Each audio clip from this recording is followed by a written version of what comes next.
I was nervous to tell my parents about becoming Muslim. I remember I told my mom she was driving me somewhere. So I said, I consider myself a Muslim. She said, what? Well, what do you mean? You're not Muslim, you're Jewish and Christian. أشهد أن محمد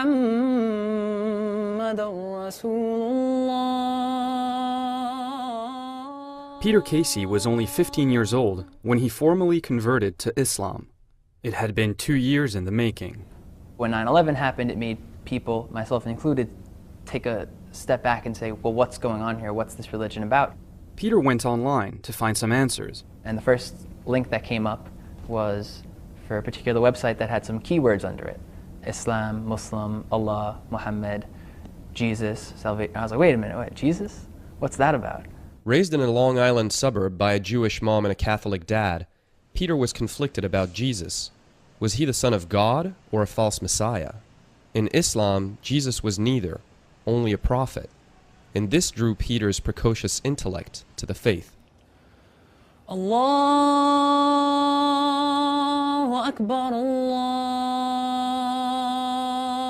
This is the Islamic Center at NYU. So we're actually in the basement of a church right now, which is pretty cool, I think. 28-year-old Imam Khalid Latif leads this one-of-a-kind community. Our community is probably 30-35% convert, and in a given week we see anywhere from 1 to 5 people who are formally converting to Islam.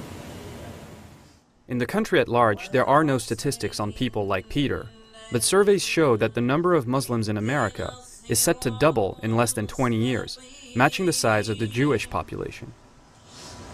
Allahu Akbar. You were 2001, right? I became Muslim in 2002. 2002? I'm 2003, yeah.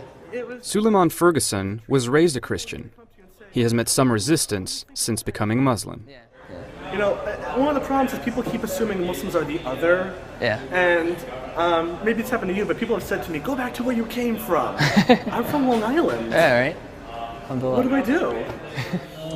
I invite you to be a Muslim, as this is what I am. To educate people about his religion, Peter started an activist blog called Dawah Addict. Dawah means invitation, and for Peter, it is both a religious duty and a calling. Today, Peter is in Washington Square Park to record a video for his YouTube channel. I want to see you in front of the camera giving your 3-minute super-duper invitation to Islam. That's why I've created the Islam in 3 minutes or less challenge.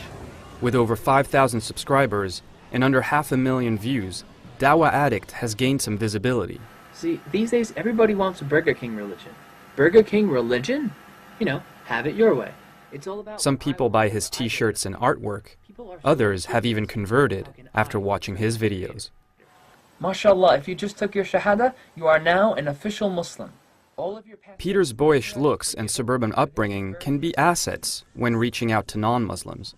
I hope that I can use it to my advantage, and the way that I try to use it is to dispel stereotypes by putting myself out there as a Muslim guy named Peter with white skin and blue eyes. And by seeing me, they need to reconsider their perception of what a Muslim looks like.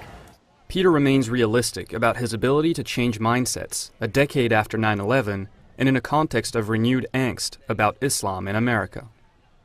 But all the talking in the world and all the videos and whatever it may be, none of that is going to compare to, you know, a person's character. And, you know, a Muslim is supposed to be a person with good manners and good character, who's kind and thoughtful and all these things.